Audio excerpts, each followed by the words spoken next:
Hello, welcome to the Community Christian Church of Christ in beautiful Richlands, North Carolina.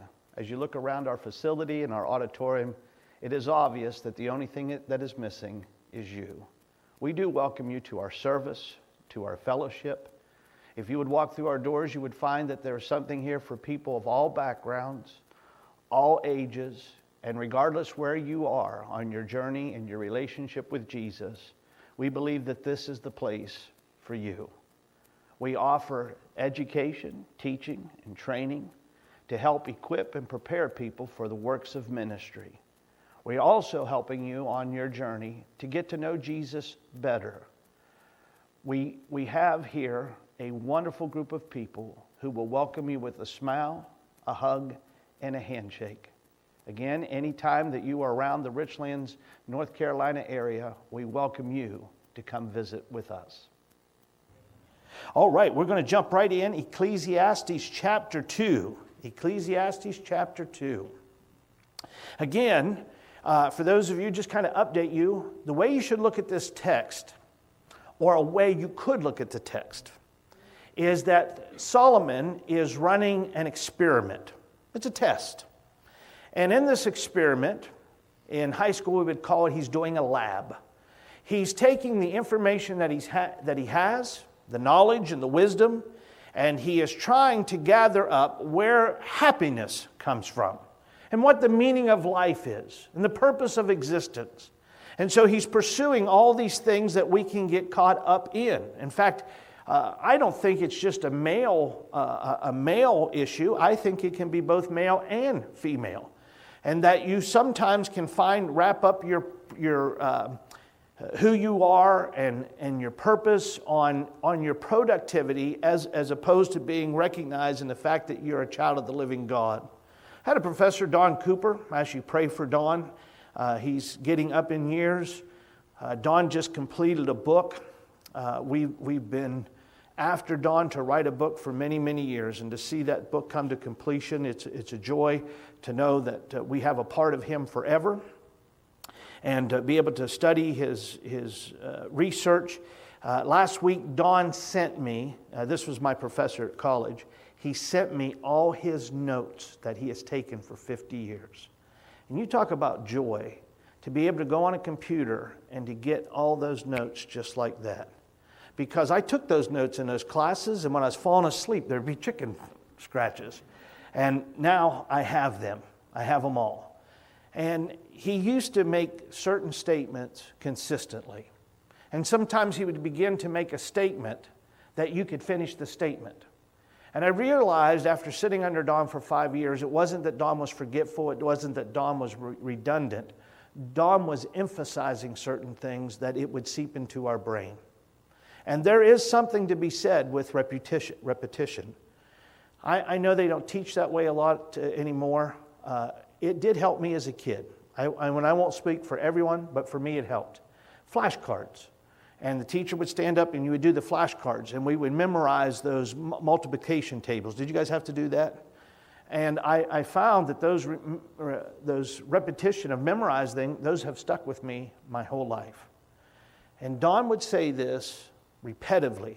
Psychology class, New Testament class, psychology religion class, New Testament class, he would always say it. That we should, in order to find true value and essence of who we are as individuals, find our essence and our purpose and our value not in what we do, but in who we are. Our value does not rest in what we accomplish. Our value rests in the fact that we are children of the living God. Man, that was powerful. For a young man to hear those words, it didn't mean a whole lot to me at the time. And I knew what he was saying. I understood the information. And I understood at times it was directed to me that I should be taking this personally. But for a young man, it's very hard to grasp that I found my significance on how well I ran down a football field, how well I did a job, how well I could accomplish something, how well I could attract Miss Renee. I found my value in that. My significance, my manhood, and the fact that I could accomplish these things. And then Don gave us this question one day that really struck me. He said, if all those things were taken away from you, you couldn't run a football, you couldn't perform a job at work, you couldn't preach, you couldn't teach, you couldn't track the young girls, does that mean you no longer have value in your life? And I remember thinking the selfishness and the shallowness of being a young male. I thought this.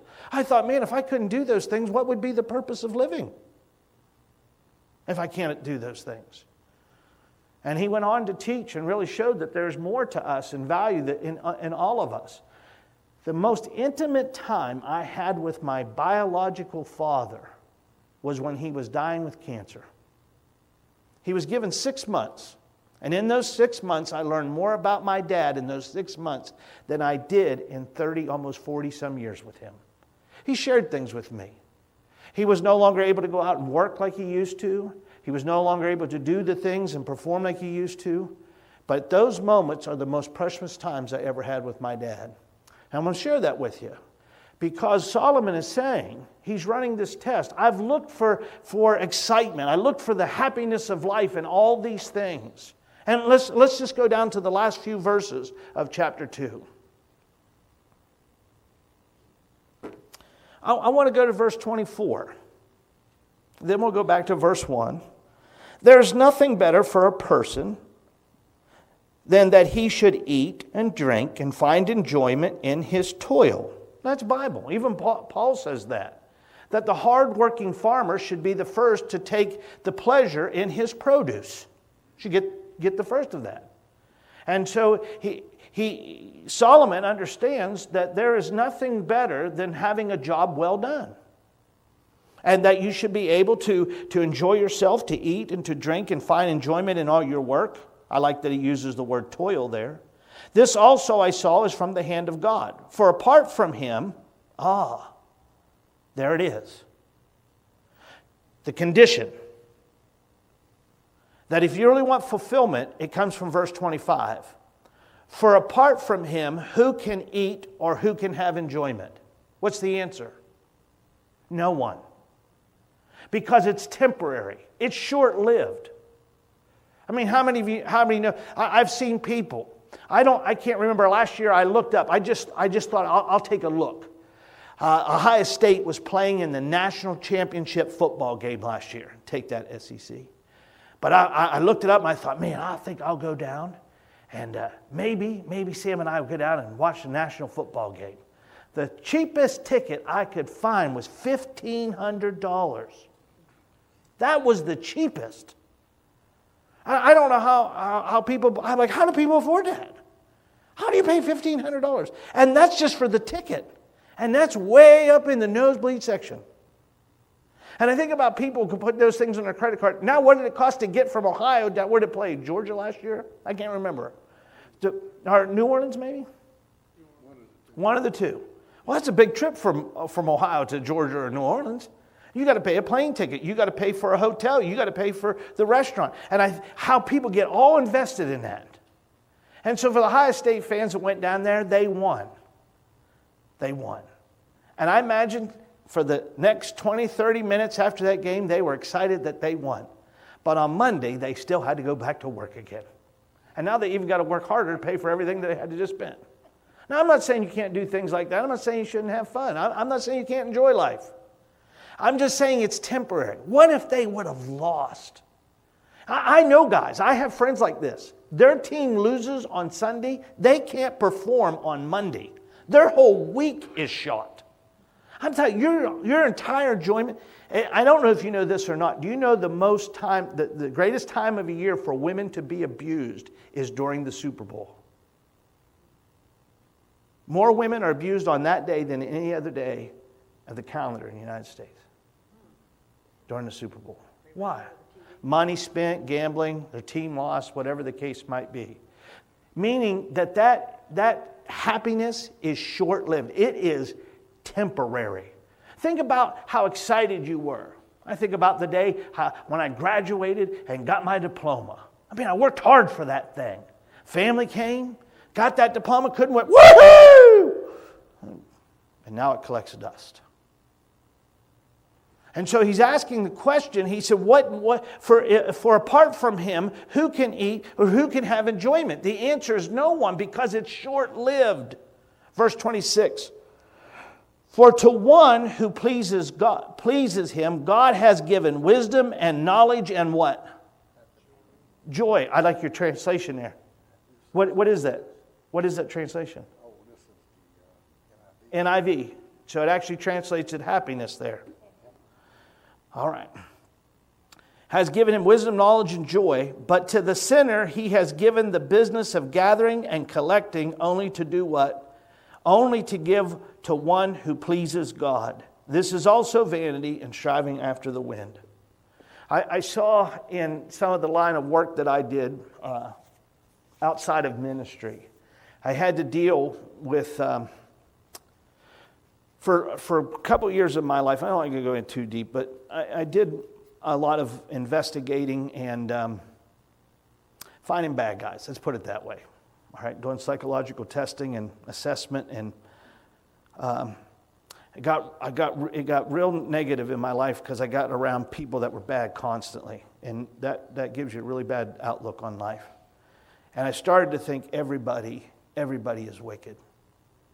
And it started getting to the point I didn't want to go outside my house. I didn't want to go around people. It was hard for me to go out with Renee or with my kids. And I was always constantly nervous about my kids doing it, because you're around people that are just bad.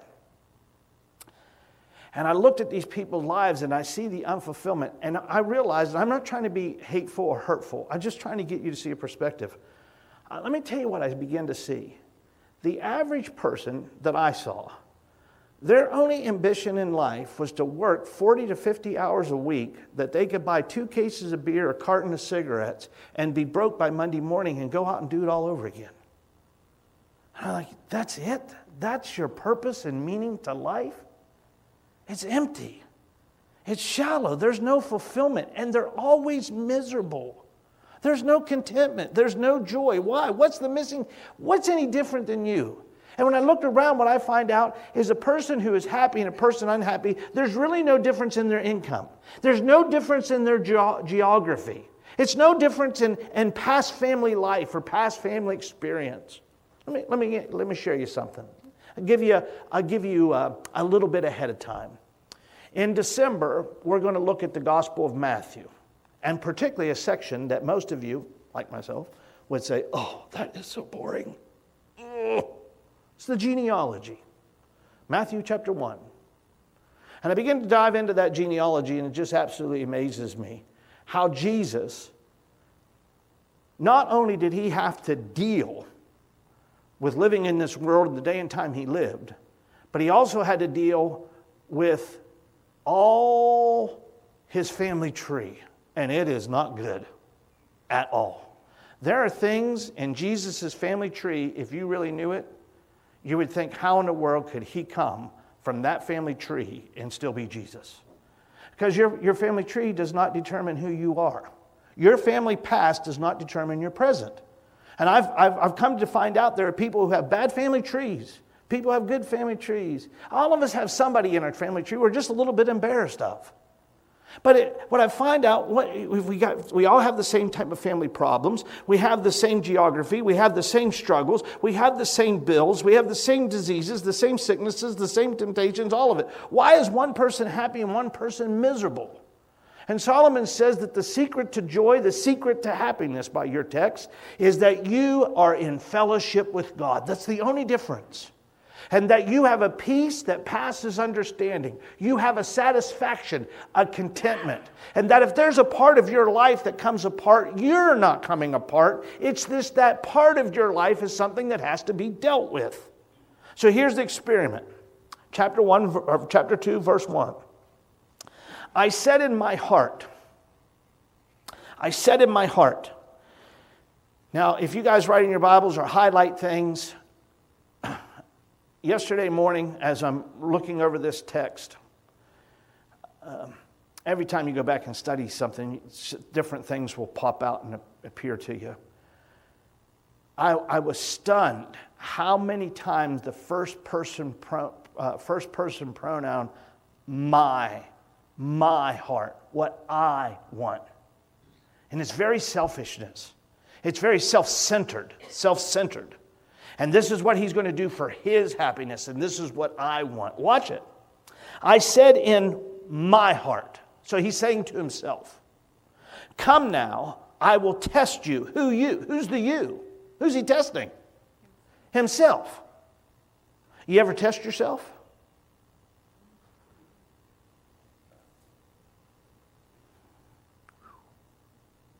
I will test you with what?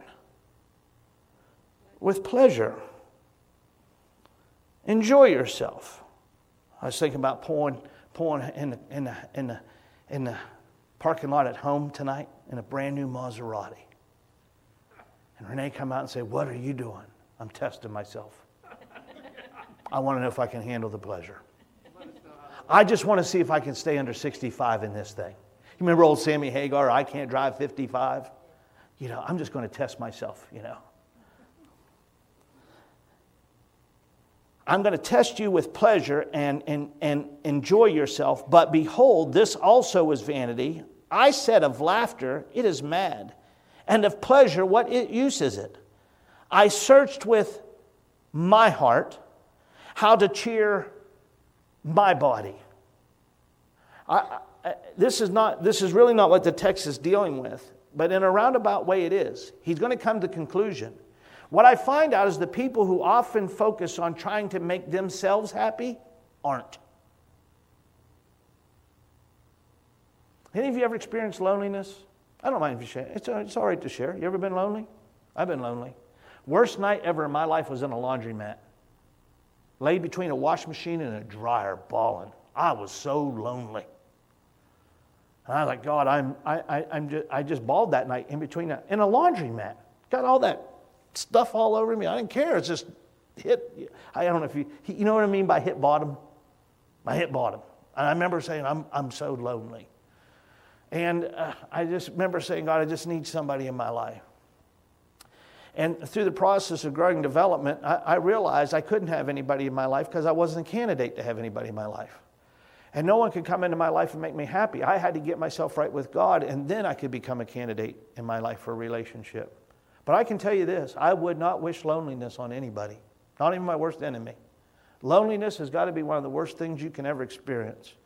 But I know this, that I ended up lonely at that point in my life because I was so focused on trying to make me happy, I made myself miserable. And I have seen that in the lives of others. I don't mean that to be hurtful. It's just an observation. And what he says is, I'm trying to focus on myself. I search with my heart how to cheer my body. With what? What's he want to cheer his body with? What? A substance. Now you can replace the word wine with anything you want it to.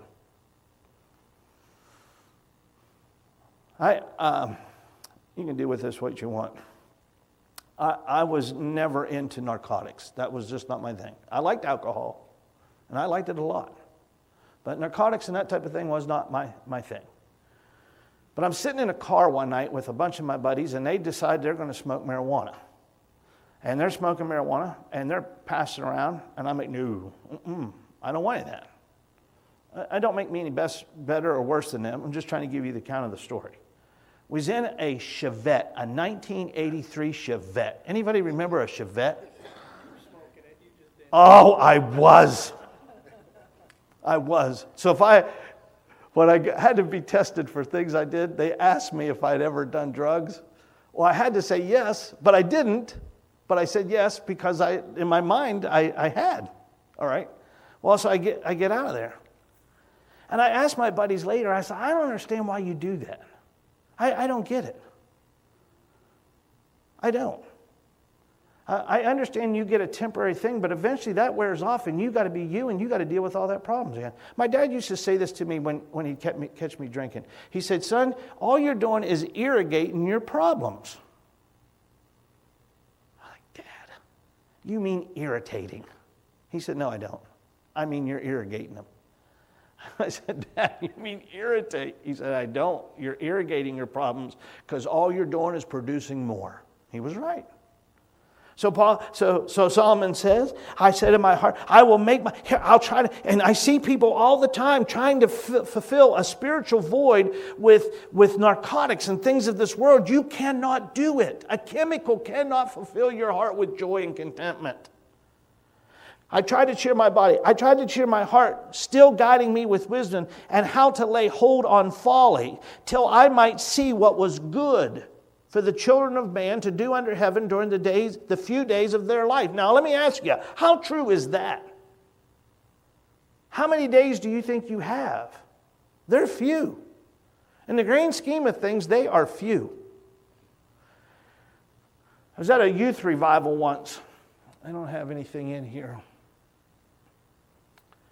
The youth speaker picked out a dot. He picked out a dot, just a teeny dot on a wall. And he said, focusing on that dot. He said, now that dot is your lifespan, but the rest of the facility is eternity. So he said, even if you live 100 years, that's the dot. But the rest of this is eternity. Why are you so focused on the dot instead of eternity? I'm simple, and sometimes simple objects, lessons resonate with me. And I sat there as that youth minister was done. I was like, yeah, life is short. It's a few days in comparison. He said, I tried to find out for the few days that we've got here, what's it all about? So notice what he did. So first of all, he tried to find things in life. You know what I kind of picture this at? I kind of picture this as the person who goes to college. They go to college and they experiment with everything. So 18, 19, 20, they go to college and they want to find a party school, right? And they go to a party school and they're woohoo, woohoo. But they soon realize, you can't live the rest of your life like that. And there's no happiness in that. And there's no fulfillment in that. And so about 25, 26, they start coming out of that and they start thinking bigger picture. But notice what he did. He went from the party life, and then he said, verse 4, I began to make great works. I built houses and planted vineyards. Now, the first part is socially, we would say socially unacceptable. He was destroying himself with chemicals, let's put it that way. But now what he begins to do, society kind of proves that. What he's doing, he went from coming, can I put it this way? Please don't hate me. And if you can think of better terminology, I'll take it. But he went from being an alcoholic to a workaholic. And both of them are suppressing. They don't want to deal with reality. You get in a car. What's the first thing you do? Turn on the radio. My psychology professor called that thought suppressors. We don't want to think. We don't want to have quiet moments. In order that we don't think, the first thing we do is turn on a radio. Thought suppressor. So what he's doing, instead of concentrating on Solomon and his relationship with God, what's he doing? He went from the alcohol, now he's going to work. And now listen, everything he says in here, I like. Everything that he's going to talk about, I was like, I'd like to see that. How many of you would like to see in Solomon's gardens? Now here in North Carolina, me too. I'd love to see those gardens. In North Carolina, what is that house? It's like the largest house now in the United States. So what is it? I understand the gardens around that place are beautiful. I looked up because I'd like to. Have you guys been there? Have you been there? Is it worth going to see it? Oh yeah, I got to go see that. 43 bathrooms. 43 bathrooms. And I guarantee the husband still had to fight for one. 43 bathrooms. Is that right? And he died. Now watch this. That's important. And I like that we have that here for a connection. So who was that? Vanderbilt? Man, he merged. I don't know what all that guy did, but he was obviously successful with money. All right? So here Solomon is. I like to see this. He built houses. And when I say houses, he built palatial palaces. I made myself gardens and parks. I think these must have been something to see. and planted, oh, look at this. All kind of what? Oh, he had some apples and pear. And I bet he even had blueberries. And I bet he didn't even have to bother for a preacher walking across and sneaking them out when no one was looking. All right? All kinds of fruit trees. I made myself pools, there it is, pools from which to water forests of growing trees. He had an irrigation system. Almost 900 years before Jesus, he had an irrigation system. I bought male and female slaves and had slaves who were born in my house. I also had great possessions of herds and flocks, more than any. Listen, this would make that old television show Yellowstone look like a chump. And he didn't even need a riff or whatever that guy's name was. More than any who had been before me in Jerusalem. So, guess who the king was before him? Huh? His dad. That's a little arrogant. I even outdid old Dad.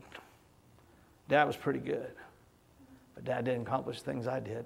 Now what Solomon doesn't tell you, and I don't know if you know this, historically through business and economics we talk about in family-run businesses, usually the first generation does all the sacrifice.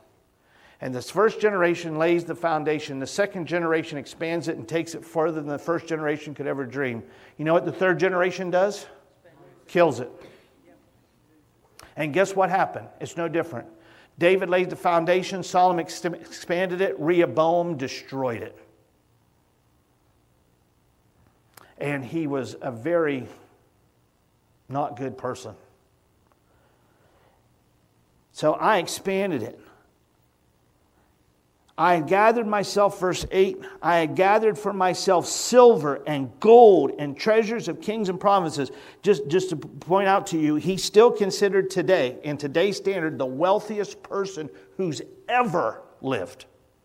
And they say that if you would take 10 of the most wealthiest men today who are living, their wealth still wouldn't compare to Solomon's. I got singers, both men and women, and many concubines that delighted the sons of men. Oh, you know what he's saying there, don't you? He had entertainment of all sorts. In other words, if I wanted it, I did not deprive myself of anything. See, a lot of times people say, Jason, boy, I'd love to have all the money in the world. Why? So you could do that? And that you could destroy yourself? You ever wonder that maybe sometimes God has kept you from wealthy so that doesn't happen to you? Just a thought. So I became great, verse 9, surpassed all who were before me in Jerusalem. All my wisdom remained with me. It doesn't sound like it at times. And whatever my eyes desired, I did not keep from them. I kept my heart from no pleasure, for my heart found pleasure in all my toil, and this was my reward for all my toil. So in other words, can I put it to you in words you understand? Going to work hard, we're going to play hard. And so that's what he did. I worked hard and I played hard. And by the way, do you know they both catch up to you? Both the working too hard and the playing too hard, they catch up. Then I considered all that my hands had done and the toil I had expended in doing it, and behold, all was vanity and striving after wind, and there was nothing to be gained under the sun. Now, I cannot help but to think, at the beginning of this, he's probably in his 20s and 30s, and maybe now he's coming into his 50s. And he's doing a self-evaluation time. Now, as he says, the days are short. What have I really done? What have I accomplished? Now, I'm going to show you some stinking thinking in just a second. Verse 12. So I turned to consider wisdom and madness and folly. For what can the man do who comes after the king? Only what has already been done. Then I saw that there is more gain in wisdom than in folly, as there is more gain in light and in darkness. The wise person has his eyes in his head. Now that's true. Anything that you disagree with there? No. But the fool walks in darkness, and yet I perceive that the same events happen to all of them. So he went, he tried the experiences of the flesh. He then dove into hard work and labor and building temples. And men love temples, by the way. Do you know that? Men love buildings. We love to build great big edifices to ourselves that we think that our legacy is going to be left in a building and it's going to have our name on it. And the problem is about 20, 30 years after you die, that building starts to rot, and the people that come after you, they don't like to invest in the building like you do. And if you don't believe me, drive through Kinston and I'll prove it to you. There are buildings up there that were way ahead of their day and time. I just drove through Kinston today, and it makes my heart sad. It depresses me. I think, man, what that house could be, what it must have looked like. And I think about a couple that maybe built that house and worked on that house. There's some of them, I'm not kidding you, there are mansions in Kinston. Do you know what I'm talking about? They are gorgeous, and they are rotting to nothing. And somebody worked hard for that, devoted themselves in it, and think, I'm going to leave my legacy. And there it is. Their kids don't even want it. Grandkids don't even want it. It's gone. And they worked and spent all that time thinking they were living a legacy. They didn't. So he said, I'm going to consider, I realize that's a joke, so I'm going to turn to wisdom. I'm going to turn to knowledge. And verse 15, then I said in my heart, what happens to the fool will happen to me also. Why then have I been so very wise? Yeah, that's interesting to me. There's nothing wrong with wanting to gain knowledge. I'm not anti-education. In fact, I'm very pro-education. And there's some things I would still like to study. There's some things I'd still like to research. But here's the question for you. Here it is. You ready? You might want to write it down. It might help you. Why? Now, that was something we were told in psychology we were never allowed to ask.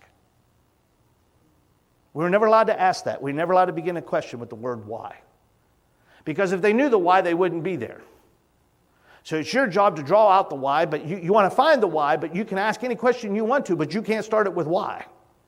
So it really makes you stimulate on how to formulate a question to begin to get them thinking on the process for them to think out the why. But I'm going to try to skip all that tonight and go exactly to what my professor did to me. Get in the truck one day, and I had a goal, Gator. Tell me about this. My goal was to grow the largest Church of Christ in Northeast Ohio. Good goal or bad goal? Good goal. And not only did I want to grow the largest church in Northeast Ohio, I wanted to grow the largest conservative, biblically based Church of Christ in Northeast Ohio. I wanted it sound. I wanted it healthy. Good?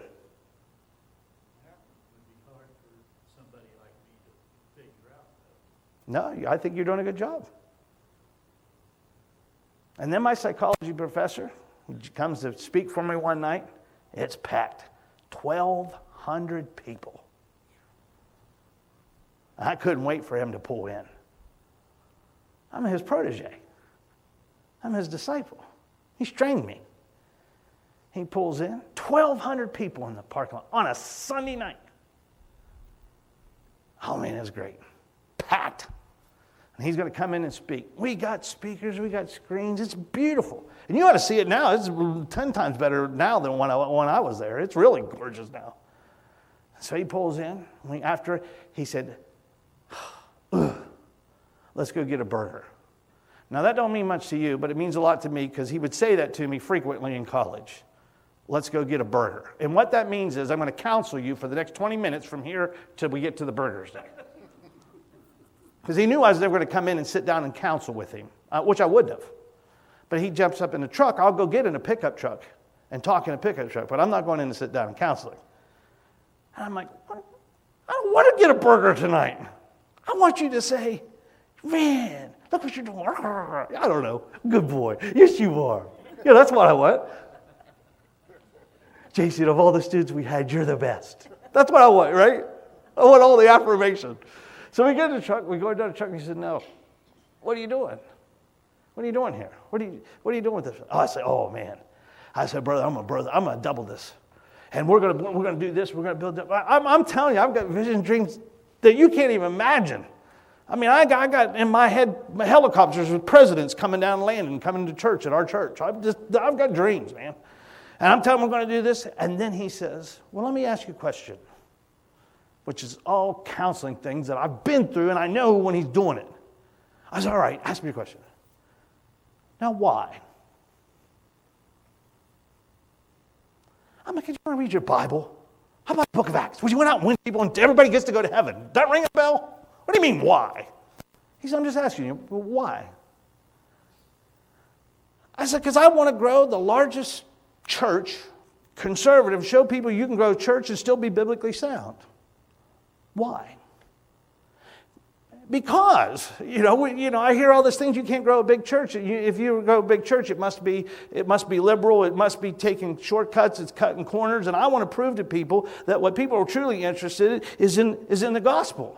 He said, okay, that's great, but why?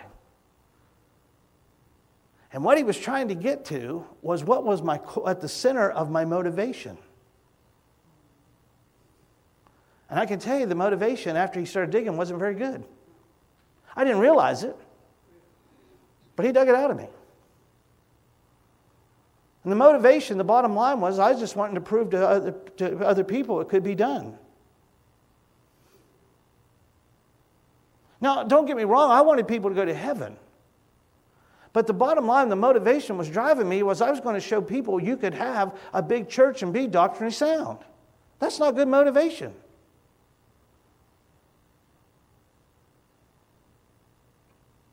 So I had to come back that night and I had to sit down and really take a self-evaluation. And I was like, I hate that dude. I'm changing my daughter's name now. I named her after him. I'm changing her name. So I have to write him a letter and say, you're right, you're right. Motivation. What was my motivation? I got this big campus. What's that? Compare that to like building a big, huge palace or something. Yeah. He didn't say it was wrong what I was doing. He just wanted to make sure my motivation, my reasoning was sound. It wasn't. Now, I don't regret working hard. I don't regret getting those people to Jesus. But I was doing it for the wrong motivation because I was not satisfied on the inside. And now I go about it like this. I love Jesus so much. And I'm looking for heaven so much. I just want you to have a part of that thing. I would like to see us 1,200 here. That's because Jesus made all those people. They're created in His image. I want to win people to Jesus. And I want many people go to heaven when He comes back, but not to show or to prove anybody else it can be done. I just want Him to say, good job, boy. Well done, my good and faithful servant. That's it. That's it. So I don't need to get myself all upset and worked and aggravated and frustrated for things that are just temporary. If it gets done, great. If it doesn't, great. Jesus is coming back either way. So I don't got to let these things bother me that used to bother me and used to frustrate me and aggravate me and want to quit and give up. I don't have to because I am all right in Christ. I am a child of the living God, and so are you. Listen to what He says. I lost my glasses. Anybody see where I threw them? Dawn usually watches me. Dawn, you messed up. All right, here we go. Verse 16. For the wise as of the fool, there is no enduring remembrance, seeing that in the days to come all will have been long what? Can I ask you a question? What's the difference between a cemetery and a graveyard? There is a big difference, by the way. Very good. Yeah. Cemetery is disconnected. A graveyard is always connected to a church. But they're both dead. And eventually time remembers them no more. We all like to think we're going to be remembered forever, but we're not. Seeing that in the days to come all will have been long forgotten. How the wise dies just like the fool. So what did he do? See, listen, without Jesus, this gets to very depressing. Without God in the relationship, this is the result. This is reality. You're all going to die. So what's the point in any of it? And so all the great philosophers, they all ask the same question. What is the point? Because what is done under the sun was grievous to me, for all is vanity and striving after wind. Now, I can't be the only one that's ever asked themselves, why am I doing this? What's the reason? Why am I working as hard as I am? Why am I going 1,000 miles an hour? I can't be the only one that's ever asked that. And he's asking that question. I hated all my toil, in which I toil under the sun. Oh, wow, here it is. Just stay here. Listen. Wow, oh my goodness. See, here's the selfish part again. That I must leave it to the man who will what? Have a friend, his name is Eric Sutton. Eric Sutton, at the time that I knew him, worked for one of the largest insurance conglomerates in the United States. Eric and I became friends, and through Eric, I got to go speak all over the United States. Transamerica Building in San Francisco, got to speak at the MGM Grand Hotel in Las Vegas, 40,000 people. And I got to spend a weekend out there with all these insurance agents. And we sat down at this table, we were having dinner, I was talking to this insurance agent, and I said, what's your biggest frustration selling life insurance? And he said, I'm going to tell you what my biggest frustration selling life insurance. He said, it's the selfish individual. He says, generally a man who has no life insurance. He has a wife, 3 kids, and no protection for them. And he said he needs it better. It's not an issue where this guy's broke. He's got good income. And I'll say to him, don't you want to make sure your wife and your children are protected in the event you're dead? And he'll say something like this: why should I pay for her next husband to have a free house? I said, what do you say to that? He said, why not provide her with insurance so she doesn't have to go find the next husband? But there's a lot of guys out there like that. Don't care about their wife, don't care about their kids. And I think this is a very selfish perspective, and I think a lot of men think this way. I hated all my toil in which I toil under the sun, seeing that I must leave it to the man that will come after me. In other words, he realizes he's going to die. Why am I doing all this? I'm just going to give it to somebody else anyway. And by the way, the guy that was coming after him was his son. Now, what if he would have had a little better thought process, and done a little development and trained his son, instead of leaving it in a mess and caused one of the greatest civil wars in Israel's history?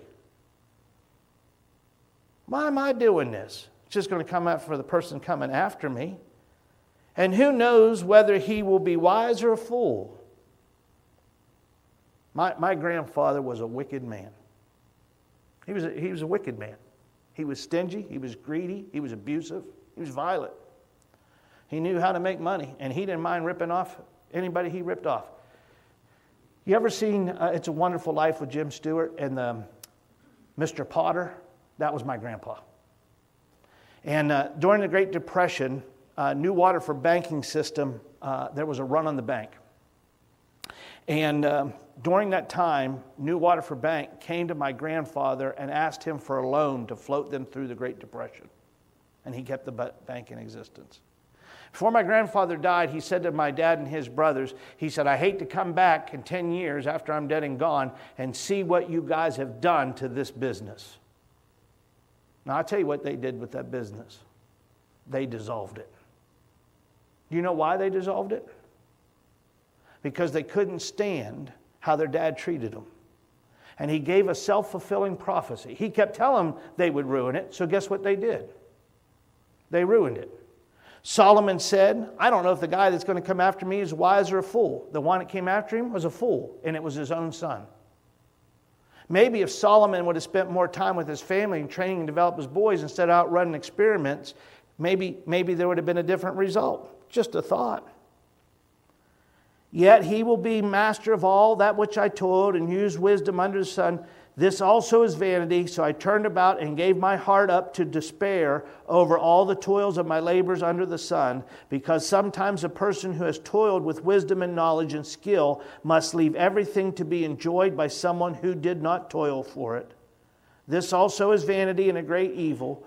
What has a man from all the toil and striving of heart with which he toils beneath the sun? For all the days are full of sorrow and works and is vexation. Even in the night, how many can relate to that? Even in the night his heart does not rest. This also is vanity. So he spends all day working, 8 to 16 hours a day. He goes to sleep at night and he won't sleep at night and he's still got his brain going. Anybody relate to that? And so he's asking, why am I doing this? So I started with the conclusion so you wouldn't be depressed all the way through this thing. The conclusion is that he comes to, I get it. I get it. I'm doing all those things separate from God. But if God's included, there's where the peace, the joy, and the happiness comes. With God, everything. Apart from Him, nothing. With God, fulfillment. Apart from Him, emptiness. If you're empty in life, you don't need to go out and try to find something to make you happy. Get closer to God, and there's where the fulfillment will be. Our Father and our God in heaven, I pray that we are smart enough to learn from Solomon's mistakes and even his successes. And may we not have to go out and try to repeat his same mistakes to learn on our own. May we use our minds and our brains, and may we hold ourselves in restraint, and may we depend upon the mercy and the grace that is in Jesus. In His name we pray. Amen.